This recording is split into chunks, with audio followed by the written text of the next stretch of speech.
Hello, hello, hello, hello, hello, Facebook family and everybody out there in the blogosphere, podosphere. It's April Rogerson, the Contract Slayer, and we are here with the Slay Your Day podcast where we discuss all things interesting and unique and have unique and interesting guests here to help you slay your day. And today we have, I say all of the guests are specials because they really are, but this special guest I've been known for a very long time. And we've known each other in a lot of different iterations. Yeah, because she has been a former client. For those of you who don't know, I was a former hairstylist in another life. She has been a nurse to me. And she has been a friend. Today we have Karla Scipio here today. And you have a couple of different things going on, so I don't want to introduce one thing over the other. Mm-hmm. And we're going to touch on a little bit about all of it. Okay, cool. But welcome, Karla, to the show. Thank you so much, April, for having me. I'm so excited. First and foremost, we're going to tie in how we got you here with the former hairstyling. Okay. Right? Because we had a lot of deep dive conversations when I was doing your hair. And that's one of the beauties of the hairstyling industry is that we get an opportunity to get kind of up close and personal with each other and talk to each other in ways that we may not talk to each other outside of those four walls and outside of that chair. Right. But Miss Karla, you have been in the nursing industry for decades at this point. You didn't even sound like it, right? Tell them my age. I said decades is a real thing, and that is real experience. I started early, really early. So I was going to say, tell us how you even started the path into nursing in the first place. My mama, God rest her soul, they encouraged me to go to school because I did well in school for medicine. Mm-hmm. But I had a life-changing incident when I got married and had my first baby. I decided I was going to leave my family and go to a third world country to have a baby. And I almost died in childbirth. Oh, wow. And what I wanted to do was do nursing, be a nurse, so I can make anyone else's labor and delivery experience better than what I went through. So even if it was one patient, one woman, her delivery I wanted it to be something that she would never ever forget, that she would go home with positive memories. And that's how I ended up in nursing. Now, your experience is honestly not that rare, right? Because one of the biggest things that we are tasked with talking about more recently is Black maternal mortality rates and the level of care or lack of care that sometimes Black women get when they're in labor. And I don't know how much of your experience you want to share, but also tying in what you've experienced or what you've seen in your job as, not your job, in your path and your journey as a nurse in that realm, but also what you experienced that made you say, hey, if I see these triggers or if I see these things happening, I want to jump on it and address the need that this Black woman is having. Okay, you're saying so much, April. I want to say, first and foremost, it's not just here in the United States, but it's something around the world. I read an article recently where women of African descent, also in the UK, regardless of your educational status, how much money you have, your color works against you. And one of the things that I wanted that happened to me that I felt that needed to be changed was the fact that no one listened to me. Mm-hmm. No one listened to me, and I felt like no one cared. Mm-hmm. And I also felt, they have well, first let me say this. I'm a labor and delivery nurse. Mm-hmm. I did labor and delivery for probably about 20 years. I still, my passion in my heart is for women. And my incident happened in Trinidad, but I worked as a nurse in New York City and, across the country in different places. And it's always the same thing. We tend to not be listened to. There's also implicit bias where they believe most of the caregivers doesn't look like us. Most of the caregivers don't speak our language. A lot of the caregivers also believe, and I'm talking about the providers, the medical providers, they also believe that the strong black woman we comes have a higher into play. tolerance for Yeah, for we pain. We have this high pain tolerance. So all of that stuff works against us, and also for the fact that access to quality health care is not. Then we have the provider deserts. There are a lot of places now, even in Atlanta, where there are no hospitals. There are no hospitals on the south side of town. So I remember working in East Point and South Fulton. At least we had access there. We had a lot of places that has closed down. Atlanta Medical, all of these places have closed down. So there's so many contributing factors to the fact that that we are dying, and there are no policies and procedures in place that can take care of us. This is what we require. We look at women from the time before they get pregnant, even after they deliver, up to a year after they have the baby, to make sure that woman is okay, to make sure that the birthing parent is okay, and to make sure the infants are okay. So there's so many different things that contribute to that, that we as a people, I feel like we have to take ownership and not depend on anyone else to write our policies, to speak up for us or to speak to us, because we're the ones that's walking in that path. So I think what you just touched on, multiple things, obviously, but two brings me to another point that was a very recent pop culture event, right? One, you made a very good point. I think there's a part that happens with the caregivers, but there's also a part that happens intrinsically within us that we do not always speak up when we're in pain, or we believe that we are supposed to take a certain amount of pain. And I'm speaking specifically about Black women and women of colors, but specifically Black women, because to your point of this strong Black woman trope, there's this idea that we ourselves take on that we're supposed to be this strong, right? Right. Just last week on Coachella, I believe it was, and I don't know enough about this couple, so there was a lot of backlash about this, about the relationship, but I'm not even going to speak about that part. But she just recently had a baby 2 weeks ago, and I don't know if you saw this, but I don't know the name of, I don't know if their coupledom is in the music industry is a group name, but his name is like Toby, and they call her Fat, right? Okay. She just had a baby 2 weeks ago. She was on stage with him, with the children, performing, and I don't know to the extent of her performance, but there was a lot of back and forth from women saying, maybe that's what she wanted. Maybe she was, maybe she felt like she was up to it. I went back to work 2 weeks after I've had my baby. I did this after I had my baby. And you just mentioned that. So I saw one metric saying that they say up 18 months to 2 years after you have your baby, your body is still in recovery. But either way, whether it's 1 year or 18 to 2 years, how do you feel about the 2 week on stage situation? Okay, so now we're talking about society. Society, and that's one of the things I talk about in my healing group. Society tend to dictate to us what's right and what's wrong, and society still sees us as former slaves or enslaved, meaning that we live in this culture where it's driven. Everything is driven. Okay, you gotta hustle. You gotta do this, you gotta do that. But we don't take time to rest. And that's why we're dying from heart disease and all of these different complications, because we don't rest. We feel like we have to do it. Yeah, and a lot of people don't understand how that affects our bodies. When you 2 weeks, your body is still recovering. You still your body's still going, working its motions back.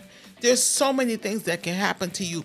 And I know that we have the choice, but we got to choose in favor of our health. I'm not just talking about your body, but I'm talking about your whole total holistic health. We're talking about socially, mentally, physically. We're talking about emotionally. All of these things we have to take care of. And if we can't take care of that, then that's why we go into an early grave. When you look at statistics, heart disease, obesity, mental health, that trauma, all of that stuff we're dealing with, the lived trauma that we deal with every day, the intergenerational trauma that from slavery that still affects us, And then we allow society to dictate. Okay, well, you got to go to Coachella. You got to do this. You got to perform. We need that money. We need you there. Right. And I think what you just said, but let's tie this now because we're supported and we hope to be supported by the men in our lives.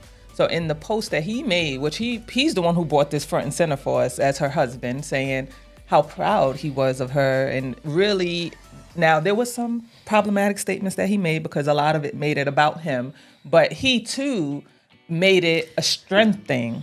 What do you have to say in regards to our men who also take on this "you're a strong black woman" presentation? Because, it could feel good to her and feel good to us as women when we have our men also being, saying, you know what, look at you. You back on the saddle after you just finished having surgery. You back on the saddle after you just finished pushing out my baby. You back on the saddle after you broke your leg. But that's killing us. So let's talk more to helping men to understand how this may not be the most beneficial perspective for their wives, their mothers, their sisters, their daughters, etc.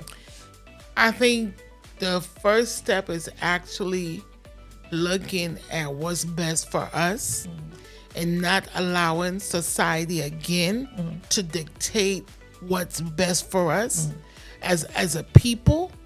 And as a man, there's so many things that affect black men that black men has to deal with.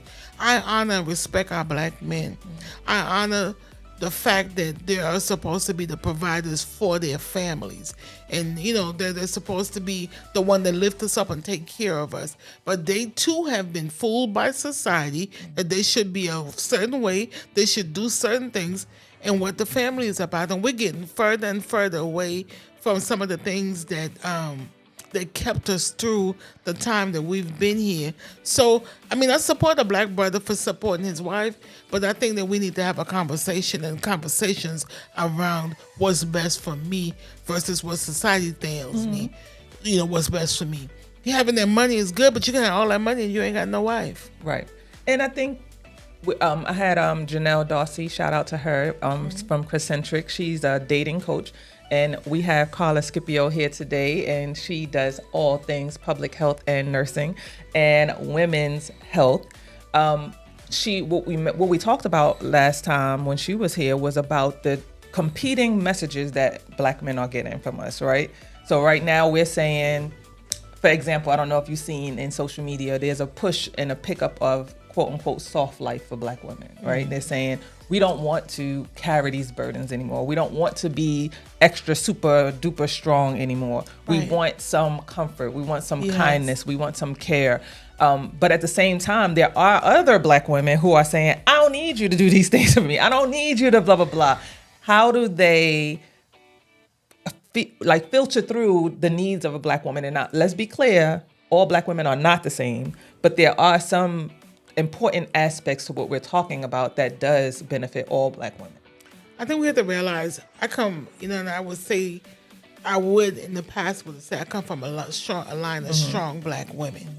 Women, for instance, my mother, who, because she decided to end the relationship with my dad, she had to be the one that provide. Right. So here that you have a 38-year-old leaving her 3 children with her mother so she can go to another country to work to make sure that her children are taken care of. And you have this woman telling me that you need to go to school so you can be educated in case something happens to you. Then you can take care of yourself. And then I thank God every day that I listen to my mom and my grandmother when I got married and was just having a good time. What you was doing? Having a good time. Miss Karla was having a good time, okay?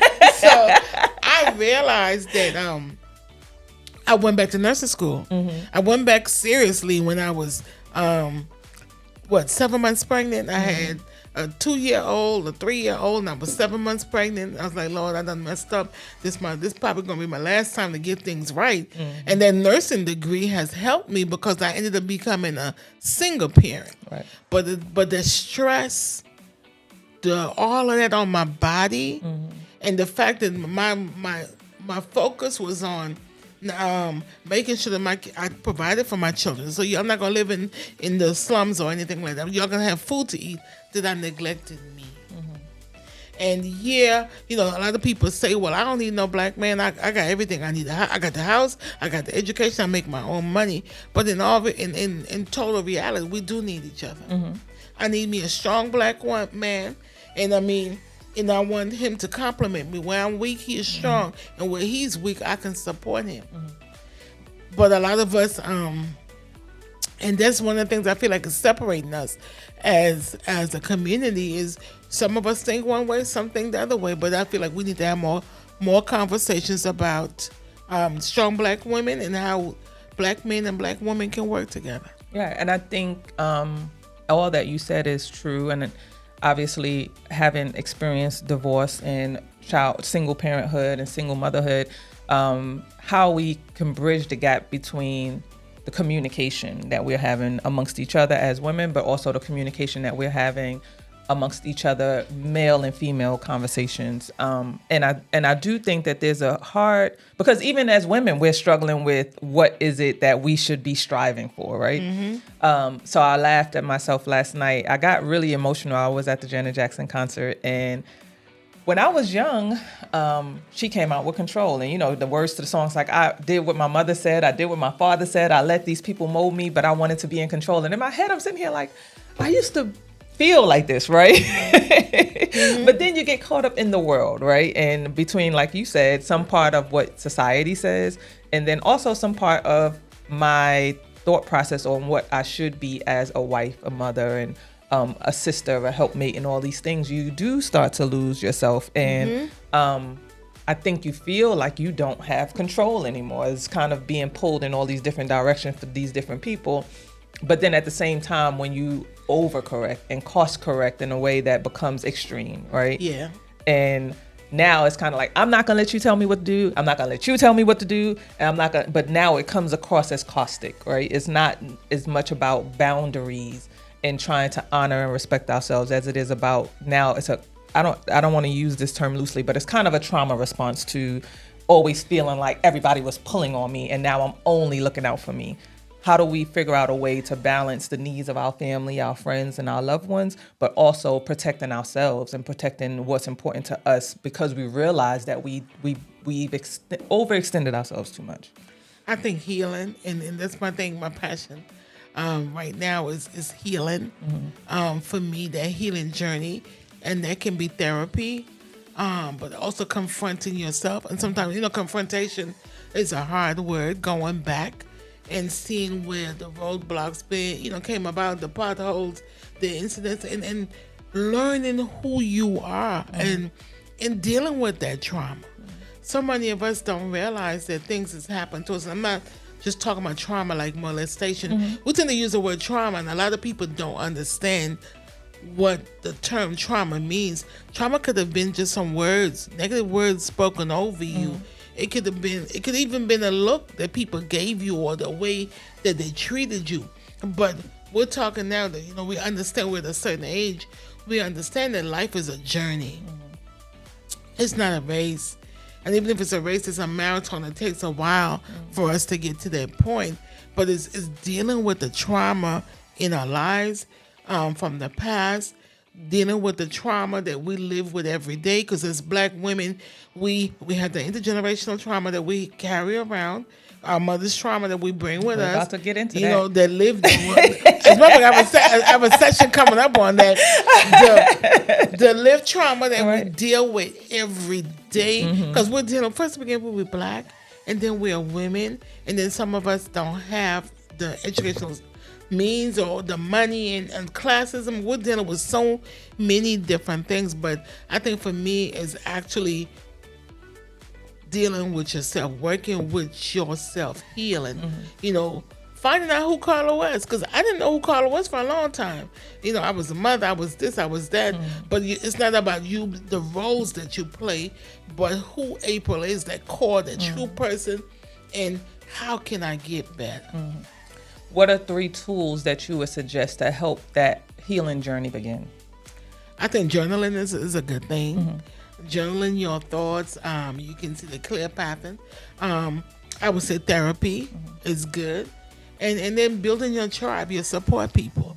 Certain individuals that are divinely placed in your life that's going to support you and encourage you. Those are some of the tools that you can utilize. I definitely believe in self. I believe this holistically being balanced. Then when I talk about self care, actually taking care of those different dimensions of yourself helps. So let's talk about self-care. I want to pause you right there, and I don't want to cut you off, but I think that self-care has started to become monetized, right? And there's different. We all love a good massage. I used to work in the hair care industry. We all like going to get our hair did. We all like the finer things. These are all things that we all can agree are nice things to do and have, right? But where do we, because in this social media age, everything can become so damn monetized, right? So, well, look at me, do this spa treatment. Look at me do this. But what in the true sense of, let's be clear, because folks like to tussle. I'm not discrediting these monetary ways of self-care, but in terms of a genuine, spiritual, organic self-care, what are some examples of that? So I tell people, I'm the self-care guru, self-care queen, and sometimes I had to remind myself. So I tell people that self-care, there are different layers of self-care. There are different tiers of self-care. It's good to get that massage. It's good to get the nails and the hair done, like you said. All of that stuff is good, but actually sitting down and some of the things that we talked about, the journaling. But when I talk about self-care, I talk about holistic approach. I'm talking about socially when we talked about building your tribe, the type of relationship that you have. When I talk about emotional, dealing with your emotional intelligence, dealing with the things that those triggers, those coping mechanisms that you develop, and actually confronting yourself. When I talk about physical, that includes eating the right fruits and vegetables and actually getting rest. Rest is the capital REST is so important. I'm reading a book now called The Nap Ministry. It's the bomb. It tells you why we're supposed to rest. What else? Mentally, taking care of yourself mentally, spiritually, whatever your spiritual pattern is. For me, I believe in God and, my relationship with him, not so much the church per se, but my relationship with God is important for me. So it's dealing with the different dimensions of yourself, nurturing each, sowing and teaching, nourishing, doing the things that you need to pattern, disconnecting from social media, taking breaks, fasting from social media, fasting for some of the things that triggers you. Right. Just spending time with yourself is for me, the biggest thing is to start with spending time with your own self. I love nature. I love going on trails. I love going to the beach. I love going to different places, meeting different people. Traveling for me, that's part of my self-care. I know. It's funny you say that because last year I was having some struggles, right? Just mentally, there's a lot of things going on with my business. And something that you mentioned too in regards to that self-care piece and taking time. I think with the world that we're in today, everything's always on. We're on, 24 hours a day, 7 days a week, you on. No matter what, even for me, I say that Sundays are supposed to be my day off, right? Right. But not only am I still working, I am cooking dinner for my family. I'm doing all these things. It's not a true rest day. It's just a quote unquote day off from my business, but not a day off, like just off. Like I'm just gonna lay in bed and don't talk to me. I'll get up when I want to get up. I'll cook when I want to cook. If I decide to cook, all of those things. Right. I think one of the other things about self-care is being able to say no. Yes. Setting boundaries. Saying no, meaning no, not feeling guilty about your no, and understanding and helping is there's this weird space where you feel like you need to explain your no's, right? No explanations. I said nope to the no. No. Just you feel this compelling need to explain why you're saying no. Yeah. We just gotta say no. Right. And that's difficult for me too. Learning to say no and And when you're a mother, you tend to, a wife, you put everybody before you put yourself. So now it's that no. Right. So in addition to saying no, what I've also learned how to do is say yes, right? So when someone asks you if you need help, Yes. do you need help with something? Do you want me to do this for you? Do you want me to do that for you? Especially within my marriage, I found myself saying, no, I'm okay. No, it's fine. No, don't worry about it. And you just adding on to your load, and you don't really realize that you're adding on to your load. So there are many moments now that I've had to, I call it renegotiating my marriage all the time. We're going to do a show about that one day, because your marriage changes over the years, and it changes. You are changing, your spouse is changing, and I've had to renegotiate my marriage a couple of times. But with that being said, I had to learn to say yes. And sometimes your spouse also gets, when we're going back to kind of how men are trying to learn how to navigate how to best help us, right? If we're taking it all on, they don't even think to ask you anymore, right? Because I asked you before and you said you good. When in reality, you're not good. You're starting to harbor resentment about doing all the things. Right. You're starting to harbor resentment about, and then there's a piece of us that wants them to instinctively know or instinctively do because we're doing, right? So the nurturer in us is doing all these things, and you're saying, well, I fold your laundry, I cook your food, I make sure you're good, I check on you during the day, so why aren't you doing those things for me?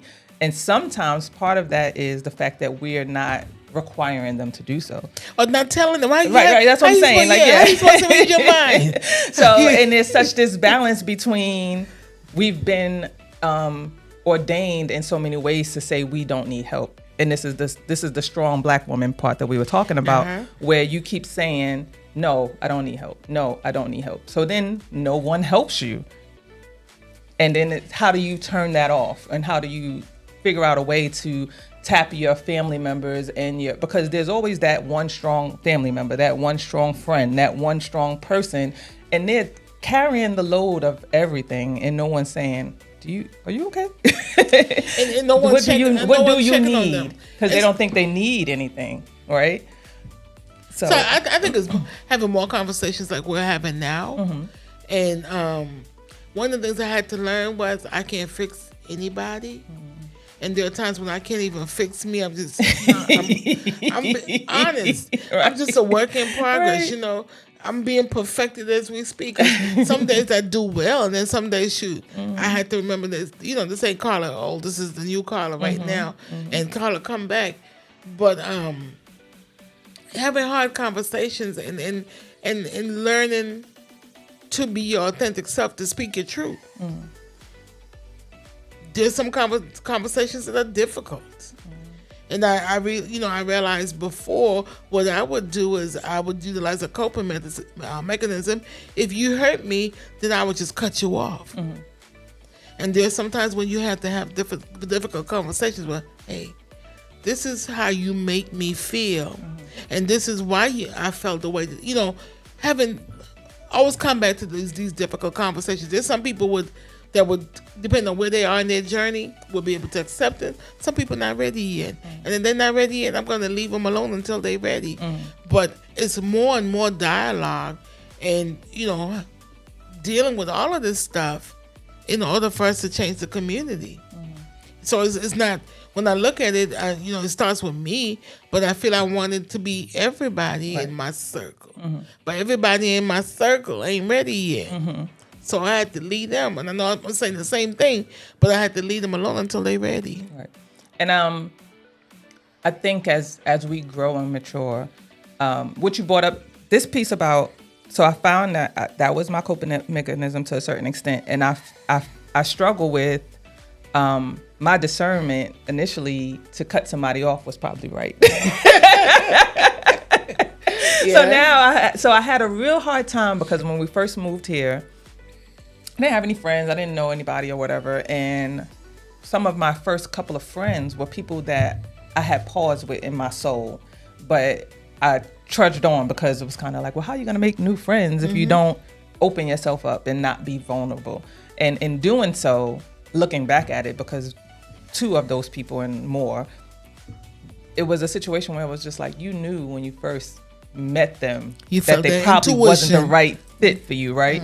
But in my journey, as you said, of trying to quote unquote do better about cutting people off, right? So it's kind of like, you do something to me, it's over on the first go around. I don't, Yeah. because I don't be out here hurting folks. I don't want nobody out here hurting me. I cut you off in a minute. Right. Used to. So I am still reconciling with that as a coping mechanism or protection for myself.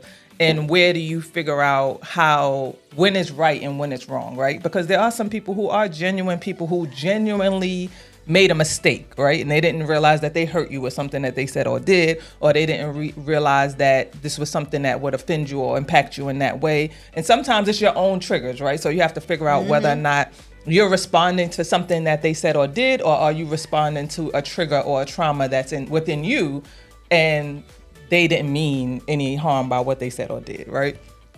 So with that being said, it goes back to those hard conversations with yourself. Yourself first, to say, am I overreacting? Right. Am I triggered by this? Is this something else that's bringing this out of me? And that brings me to the next piece that we talk about, which is the relationship between mother and daughter. Ooh. Because sometimes the reason why you're responding the way you're responding is because it goes back to that first relationship with mom. How you and mom interact, and it might be something that is happening with this friend or this associate or this person that is bringing this up in you, that is bubbling, that you don't even quite realize that that's what it's tied to, because some caustic behavior, some overbearing behavior, there's other things that are happening with other women that you're interacting with in your life that is triggering something in you, and you can cut them off, but you ain't cut mama off. You can't cut mama. Right? I mean, well, you could. You can. And that would be extreme. For me, and I have a session coming up in my monthly session that talks about mother-daughter relationships, celebrating mother-daughter relationships. For me, I come from, as a little girl, there were many women who poured into my life.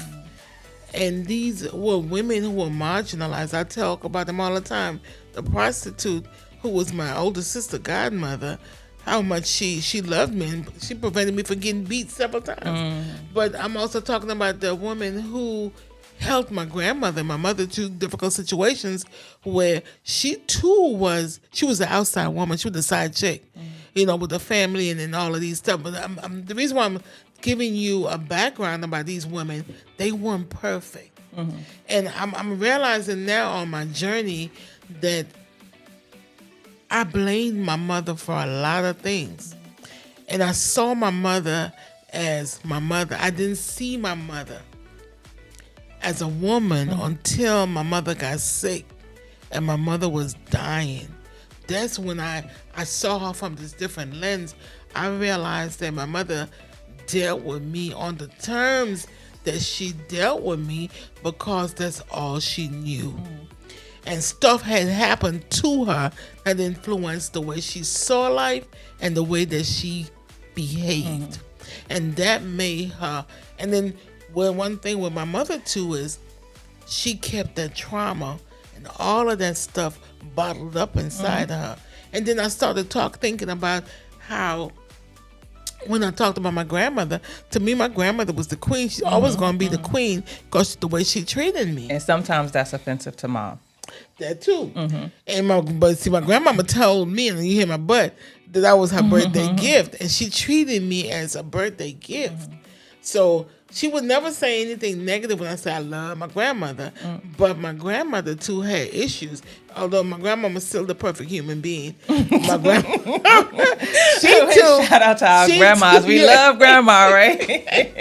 Listen, he's like, she was perfect. My grandma walked on water. I don't know what you're talking about. I don't know what you're talking about. My grandmother, and I tell my kids I had the best grandmama. They were like, "Nah, we had the best." But anyway. Right. So I realized that my grandmother too had her stuff.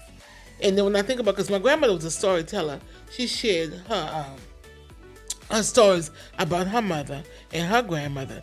And it brought me back to the slave woman. I think it had to be like 1834. That's when the slaves were freed in the British colonies. When she talked about her and the other women coming down, I realized a lot of stuff came, the intergenerational pain and trauma came all the way from back then because of the way that we treated each other and the things that we did. And I'm being honest right here, my grandmama didn't like this because, you know, she had children, they had to be that color.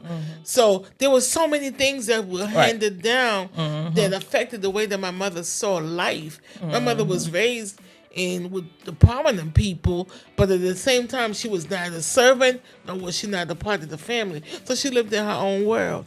So it took all of that stuff, and me now as a mature person who could think to see, hey, you were judging your mama, and you held your mama up to a standard that she couldn't live up to. Right.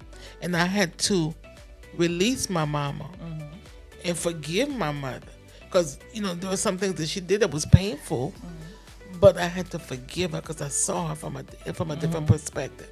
So that's why it's so important for me when we talk about mother-daughter relationships. There are some women who had positive relationships. Like my mama, the best thing. Yeah. But my mother cared for me. She cared a whole lot. I mean, she made, you know, changes to her life that was a positive change that helped her children. And I couldn't see me from her, but now I see how she saw me, and there were things in me that she wanted to develop that she treated us differently. And I could like, why she treat her three children differently? What? But you know, I had the middle child syndrome, but still, in all reality, my feelings were valid because they were my feelings. But I think we have a lot to talk about when we talk about mother-daughter's relationship, because this is just my perspective. There are different women who had toxic and some who had very beautiful relationships with their moms. I think everything that you said was very impactful, and something that I was watching on the Red Table Talk. They had a conversation about this. And, you know, they have 3 generations of moms on their show, and it was an author that they had on there. Her name of her book was Mother Hunger, I believe it was. And it talks about our yearning for a mother figure, right? And I think that speaks to how some of us gravitate to our grandmothers, because sometimes, especially in these situations where mom is in the trenches, and mom may not be able to give in that way because she is in the trenches. She's working, she's single mom, she's trying to provide for 3 children, 4 children, 5 children, however many children, and she does not have the capacity to give that, right? But here comes grandma. Grandma is able to swoop in, and she could take you places. She could take you and sit there with you. She could bake cookies with you. She could do all these things that mom just does not have the capacity to do at that moment. And to your point of just being able to see mom through a separate lens and not judge her, but also what I found and even within my family and separately, mom is unable to see grandma in a certain way either. She's not able to take off her lens and her glasses about how she sees her mother. So there's a trickle down effect of resentment from mom, resentment from grandma, from her mom, and it just keeps coming back down. And even in the cases of the quote unquote perfect mom, sometimes perfect mom is held against that mom, you know. So now here you are trying to be a good mom to your children, and your mom checked off every single wonderful, glorious box, and you pissed at her because you're like, you done set this metric, and now I'm trying to live up to what you did for me, and now I'm mad at you because you were too perfect of a mom. There's all these different elements that come into how we judge our mothers, whether great moms, middle of the road moms, toxic moms, abusive moms, like we're judging them in all these different spaces. And what I do find interesting is how many people who have had, not necessarily toxic, but moms who had issues, right? So moms who either, you mentioned someone was prostitution, she had children, her children, drug addicted moms, alcoholic moms, their children to some regard have the benefit of separating because you had this element that pulled you from me, right? So I'm not judging you that harshly because alcohol got a hold of you, drugs got a hold of you. And we find that, especially my background's in social work too, you'll find that those children have such an attachment to their moms that those of us who don't have those issues are looking at them like, your mom was a crackhead. Why do you why do you revere her so much? Why are you looking out for her so much? But they have this element that they can use, and I don't want to say use, but they have this element that they could say, had it not been for the drugs, my mom would have been a great mom. Had it not been for the alcohol, my mom would have been a great mom. So they can create a narrative, so to speak, of what the barrier was to their mom being able to be there for them, and they also take on that parental role a lot of times as well. So I think it's a whole lot of hard conversations that we need to have, and it brings us back to working through it and healing, and definitely healing, because my mom to me is not the same woman who's my children's grandmother. Right. It's two different people. I'm like, okay, you didn't do this for me. I know. But they get whatever. Right. It is funny though, because I even say that about younger siblings. But again, I've been able to separate it in my mind. I think sometimes the mother or the parent is unable to, because you have dads too who are second generation dad of, you have these adult child and this young child, and the young child just think they walk on water and they're wonderful, and the older child is like, man, he was blah blah blah blah blah, right? But he's in a different world now, right? Yeah. And I think what happens as well is that parent wants to reimagine themselves as the person that they are today. Yes, and I agree. Completely disregard all that happened in the past. We're here with Karla Scipio, and she is a master at women's public health. You're like, I like that. And what I want to tie into now is you have a skincare brand, and we're talking about healing women's relationships through medical issues, as well as their emotional connectivity. Right. And you're using your skincare line in order to help you fund that. Let's talk a little bit about that. So, how do you pronounce it? Carrie? Carrie. Okay. Carrie, which means it's an Amerindian word, which means Big Island. Okay. And, because of my Caribbean roots, because I'm originally from Trinidad, that's what the Amerindians call Trinidad. So I wanted to have that connection with the herbs. Caeri. Right, Caeri. So, and I'm going to tell you the reason. Well, let me go back. I have a nonprofit called the Born Educators Academy Incorporated. And what we do is we actually help single women and their families here in the United States and also in Trinidad. We provide educational events and activities, and we also provide personal hygiene products for these women. And one of the things I wanted to do as a social entrepreneur was to find something that would benefit us and help us also, fund the different things that we do for these marginalized women. And I come from a family where, and I'm telling on myself, I come from a family, as a young now. But y'all know now. As a young girl, my grandmother would say, "Go outside and go by go get that plant over there by the tall tree or whatever it was, and bring that for me." And then she would take that and she would make tea. I hated it, but she would put a little milk and stuff in it. But whether you had a fever, they had fever grass and they had these different herbs. And she was even the one that told me, and y'all know I'm a storyteller. She told me about taking the spider web, if you had a cut, and you didn't have a Band-Aid, and putting the spider web on the these are things that they bought from Africa. And one of the things, my sister worked for the post office, and she complained about standing on her feet all day. And she said she wanted something that was soothing for her feet.